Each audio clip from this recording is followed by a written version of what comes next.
Bulletin की शुरुआत में नाज़रीन अवां सां ख़बर शेयर कंदासीं। इस्लामाबाद में हसास इदारनि सां गॾु CTD वॾो ऑपरेशन कयो आहे। 800 अफ़गाननि खे गिरफ़्तार कयो वियो।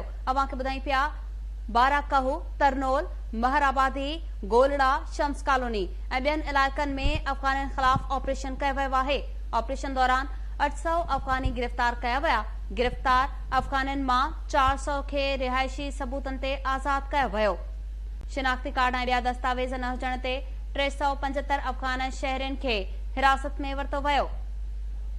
ऑपरेशन मुकमल थियण बाद 375 अफ़गान शहरियुनि खे सरहद पार मोकिलियो वेंदो।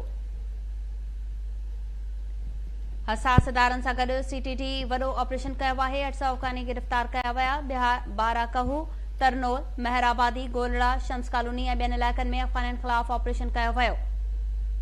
ऑपरेशन दौरान 800 अफ़गानी गिरफ़्तार कया विया। गिरफ़्तार अफ़गाननि मां 400 खे रिहायशी सबूतनि ते आज़ाद कयो वियो।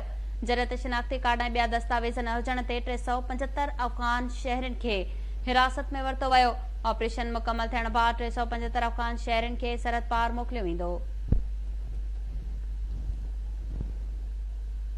अपडेट कयूं पिया अवां खे हसास इदारनि सां गॾु CTD वॾो ऑपरेशन कयो आहे। 800 अफ़गानी गिरफ़्तार कया विया आहिनि।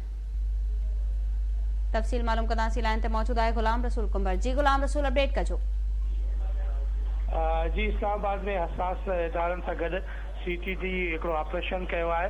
बाराको, तरनोल, महराबादी, गोलड़ा ऐं शम्स कॉलोनी ॿियनि इलाइक़नि में अफ़गाननि ख़िलाफ़ ऑपरेशन कयो वियो आहे। ऑपरेशन दौरान 800 अफ़गाननि खे गिरफ़्तार कयो वियो। गिरफ़्तार अफ़गाननि मां 400 जा रिहायशी सबूत जेके आहिनि उहो मिलण ते उन्हनि खे आज़ादु कयो वियो। जॾहिं त 375 अफ़गान शहरी जेके आहिनि उन्हनि खे हिरासत में वरितो वियो, जिन वटि शनाख्ती दस्तावेज़ात न हुआ। जॾहिं त 25 अफ़गानी जेके आहिनि उहे थाणे ते मुंतक़िल कया विया आहिनि।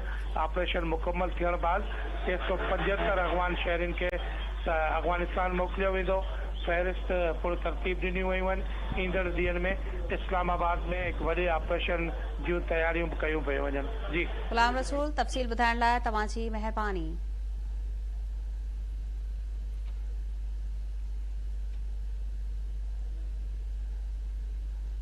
ऑपरेशन दौरान 800 अफ़गाननि खे गिरफ़्तार कयो वियो आहे। गिरफ़्तार अफ़गाननि मां 400 खे शिनाख्ती कार्ड्स ॾिसी आज़ाद कयो वियो।